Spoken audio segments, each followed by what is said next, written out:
Bengals fans everywhere salivate. Joe Burrow is doing football things in his orange and black jersey. But when will we see him in live game action? Both the pandemic, but this one has been going on way longer. A decision not to return to the football field. We spoke to one Sycamore grad about his decision not to play collegiate ball this fall and how he ended up being a frontline voice against racial inequality.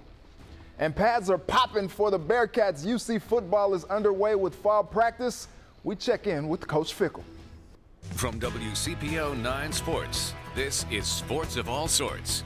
What up? Welcome to Sports of All Sorts. I'm Reggie Wilson. What a jam-packed week of sports, especially the last 48 hours. And that feels great to say because we haven't been able to say that for a while. Some of the biggest stories involve high school sports in Cincinnati, and that's where we begin.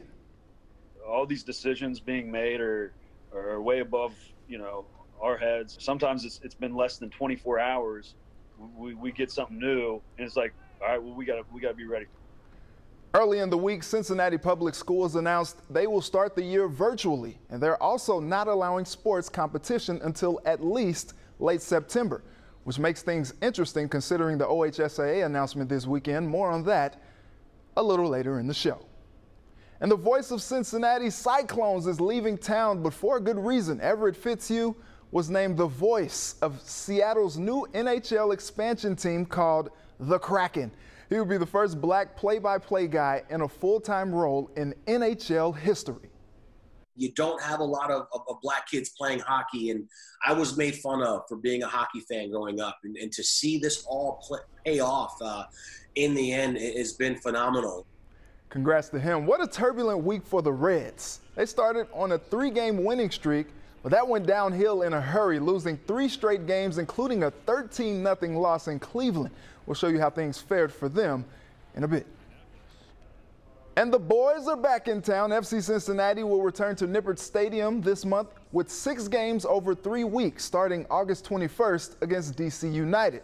The Orange and Blue will also play the Chicago Fire twice, the Columbus Crew twice in the Hell is Real Derby, and the club will round out the 6 games on the road against New York City FC.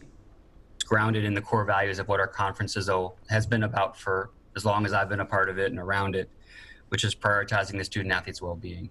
Say it ain't so. No action this fall. The Mid-American Conference became the first FBS conference to postpone fall sports because of pandemic concerns. So Miami's quest to repeat as MAC champs will have to wait. The league hopes to play football in the spring. Meanwhile, UC loses 2 non-conference games this season because of this decision. And the Bearcats football team has something to prove once the season starts, or at least that's how they see it. They're ranked number 22 in the preseason coaches poll, and Coach Fickell learned about that live during his press conference. Go ahead, inform me. Cincinnati 22. Okay, I don't like that. That's still disrespectful, but that's okay. Central Florida 21. Oh, really? Yeah. Okay. Did you vote in that? No, you voted in that. Okay. Well, that's not the way I would have voted. Coach Fickell, spicy. Well, check this out. Bengals coaches and players are wearing wristbands at practice, and they light up red if they get within 6 feet of each other. You can see right here on Zach Taylor's wrist. Just feels like a watch, really. It feels like an Apple Watch. The first couple of days I had a lanyard around my neck, but sometimes you take that off and misplace it. So I've just found it's been a little bit easier. Most of the players have an actual wristband. It's embedded. They slip it into the wristband. So you really get to the point where you don't notice it. And that brings me to our first guest, ESPN Bengals reporter Ben Baby, getting everybody fired up, posting Burrow to Green gives. Ben, what's up? Hey, how's it going, Reggie? It's good, it's good. Let's start with A.J. Green. He's back and catching passes from Burrow in camp. You just wrote a piece about how he feels. He feels like he has something to prove. Yeah, we talked to him whenever he signed his contract or his franchise tag on July 17th. And at first, we asked him if he felt like he did, and he kind of brushed it off. And then eventually he said, I do want to, show people that I am one of these top receivers. And, we left him off our top 10 list of wide receivers in the league, mostly because he hasn't been healthy and hasn't been on the field. And so I think now he wants to show that he's still the same old AJ. And talking to a couple of his trainers, both in Atlanta, that they both said that you could tell there was something a little bit different about AJ this offseason, that he felt like, the way that he trained, the way that he attacked everything, that there was a bit of an edge to him, and he's ready to show people that he is still one of the best receivers in the NFL. Wow, a fired up A.J. Green. I saw what happened between him and Jalen Ramsey. We won't go there, but I want to see A.J. this fall. The people want to know, though, Ben, what are the expectations for Joe Burrow this season? You know, I think you want to see Joe Burrow start to get a grasp of the offense, I think, by the end of the year, especially when you think about what's happened to Joe. Hasn't been able to go through OTAs, no real mini camp. It's the training camp's going to be truncated, especially with no preseason games. So his development's going to look a lot different than every other quarterback who's really come before him. If you go back and look at Andy Dalton when he came in during the lockout year, he was still able to work out with a lot of his other veteran teammates. Joe Burrow really hasn't had that luxury yet. So I think you're going to see a lot of growing pains from Joe, and I know the Bengals staff wants him to be good and ready to go as soon as you hit the road running in week one. But I just don't know if that's really realistic. I think in a best-case scenario, you have Joe really show game-by-game the progression, and by the end of the season, he looks like somebody who could potentially take the Bengals into a playoff berth, maybe even as early as 2021. I think it just depends on what his development looks like this fall. All right, my last question. A lot of health and safety protocols are put into place. What's your feeling on actually seeing the Bengals on the field this season? You know, I think like everybody else, I think we're all just up in the air to see what happens over these next few weeks. I think the fact that college football looks like they could be on shaky footing as we enter this coming week, that's a very interesting situation. I know that's one that the NFL will certainly be looking at. But right now I think teams are testing everybody on a regular basis. You see NFL teams are like you said, with the wristbands. They're trying to do everything they can to make sure that this environment is as safe as possible so that they can potentially have a season. Now, whether we'll get there whenever September 13th rolls around, that still remains to be seen. But, I think if teams are still aggressive, if they keep the same approach that they've had, you have to feel that the odds are at least as good as they're going to be given the current situation. All right, Ben. Well, I appreciate your insight and perspective as always. Hope to see you out at training camp sometime soon.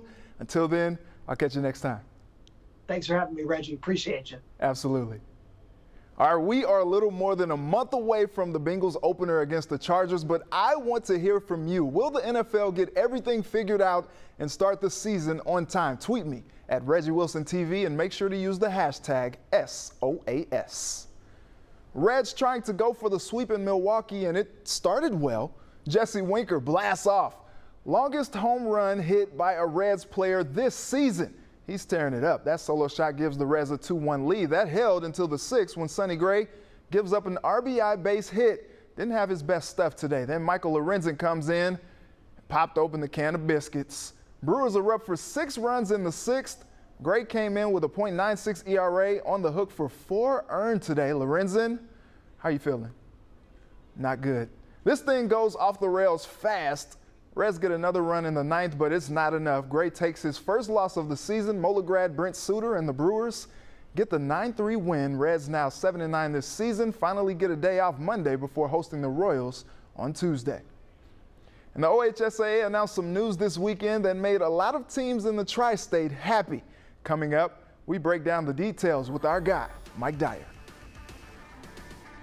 Welcome back. Friday night, the OHSAA announced the high school football season will be cut to 6 games this year, but it will start on time. So the playoffs will be moved up to early October, and every team will be eligible for the postseason.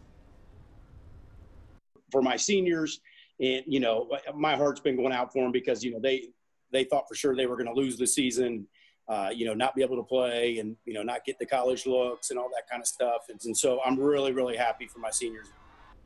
Joining me to talk all about this news is our high school sports insider and the always busy Mike Dyer. Mike, let's jump right into it. How did the OHSAA come to this decision? The story goes that the Ohio Governor's Office said that they really would like to see everything wrapped up by November 21st for the state finals. So based upon a recommendation from the Ohio Governor's Office, now they haven't given the green light for school-to-school competition for football and for 3 contact sports, soccer, field hockey, and football as it stands right now. But, I think that the OHSAA Board of Directors, the OHSAA office saw that if we're going to have a football season this fall, we need to obviously abide by this recommendation from the Governor's Office and make sure that the season does end early. But for all intents and purposes, week 1 is set to begin August 28th.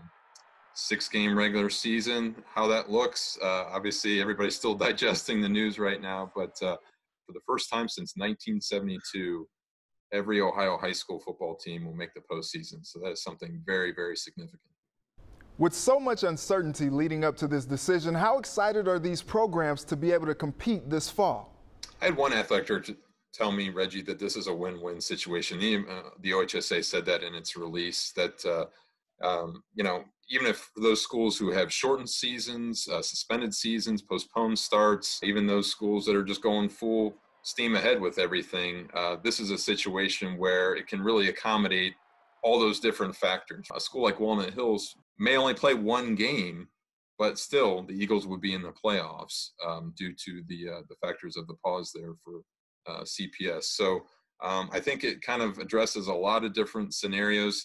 Coaches that I've spoken with here in the Cincinnati area, they're expecting conference-only competitions, maybe some leagues that will just go to all-league schedules. But I've also heard that there's been kind of a mixed reaction around the state, too, that, you know, some school districts, some coaches may not have felt like they got a say in this or a voice in this because of their predicament with their districts. So I think for all in all, for most intents and purposes, I think Cincinnati area coaches are very happy with this.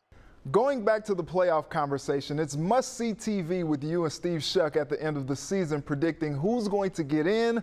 But how interesting is it that everybody will now make it? It really is crazy. And Steve's been doing projections since 1996, so I haven't reached out to him yet, but certainly I know he's got to be flabbergasted to see the news from this past weekend. But no, I think at the end of the day, this is all about giving the student athletes an opportunity to compete in the sport that they love. And so, you know, I think a lot of people will have arguments about, oh, you know, this team doesn't qualify to the playoffs, or, you know, when the tournament seeding is done and the bracketing is done, you know, how in the world are we going to be able to, you know, tell which team really deserves to be the top seed or the number 2 seed? But I think from an OHSA perspective, they said this all along, that they really want to just give opportunities for student athletes to compete, not only for their physical well-being, but also mental and emotional.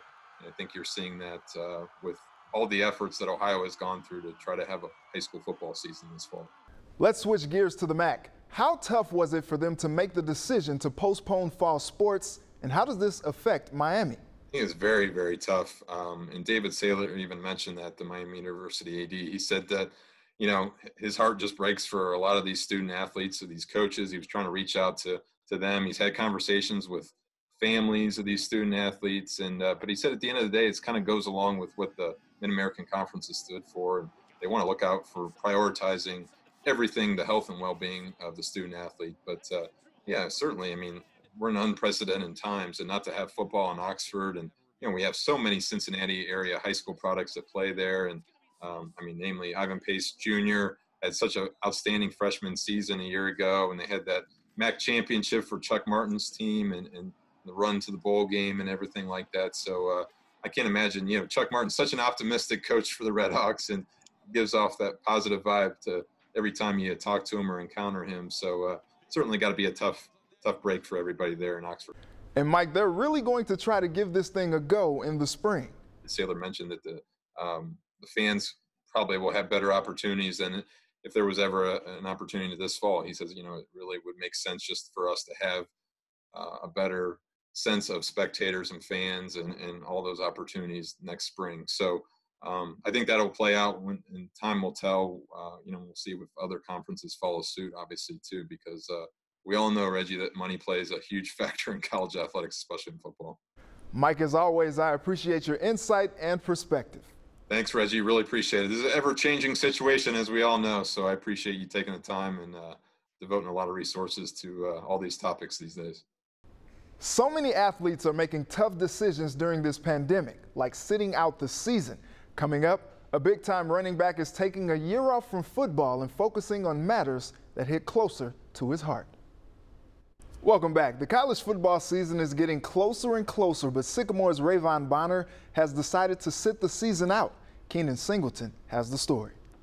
On Saturdays in the fall, Rayvon Bonner is seen as a hero to many. Here's Bonner up the middle. He stretches for the goal line and is ruled a touchdown. But there will be no touchdowns at the University of Illinois for Bonner, no football at all. And for that, he says some began seeing him as something else. The N word is a common thing. The running back was among the first college football players to opt out playing in 2020 because of the COVID-19 pandemic. He says he saw a number of teammates test positive once they returned to campus. Bonner has asthma. His grandmother's a recent cancer survivor, and he wants to play a full season, just not this year. He plans to return in 2021. If you have the player's best interests at heart, then you don't have a season this year. Bonner won't make an impact on Saturdays this fall, but he still wants to be seen without his helmet and pads. At this intersection in Montgomery, Bonner addressed the identity crisis. They want to see me as a collegiate athlete, but they don't want to see the person that is an honor student. They don't want to see the black man that got his undergraduate degree in 3 years. He planned to be seen, not heard that day. Some girl just called me on and said they need to hear your voice, and gave me the microphone, and then I just let it out. Elijah Hollis has known Bonner since they were in the 8th grade. The two played football together at Sycamore High School. When Hollis needed a wingman for their protest in Blue Ash, he reached out to Bonner. Both of us knew, with his name on it, it would draw more attention. I mean, I understand the impact he's had on the community. We had a really good turnout.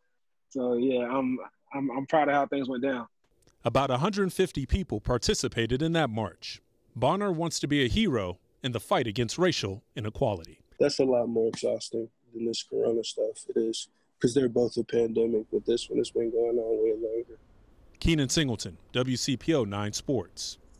Wow, Keenan, great story. Thanks for sharing that. Rayvon is just one of several college athletes who are choosing to opt out this upcoming season. The Bearcats are opting in, though. Joining me now is Justin Williams. You can read his UC coverage on The Athletic. Justin, thanks for hanging out with me. I like your setup over there. I'm down in the bunker. This is where I've been living for the past 6 months, whatever it is now, making do with what we can. I appreciate you having me on. Absolutely. So, Justin, UC is back on the field for camp, but with the MAC postponing, the Bearcats lose 2 non-conference opponents this season already. So many unknowns. How crazy is all of this? Yeah, and they lost the Nebraska game a couple of weeks ago. The Big Ten went conference only. The Nebraska game was their big marquee matchup. That was their only P5 game on the schedule. They're supposed to go out to Lincoln, and I think the Bearcats were obviously a little bit away from when that would have been, but I think they felt like they had a good chance to go in there and win.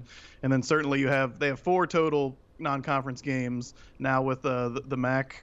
Pushing to spring. We're looking at 1 with Miami and Western Michigan getting canceled. And the only one that's left right now is Austin Peay, which is the opener on September 3rd at Nippert Stadium.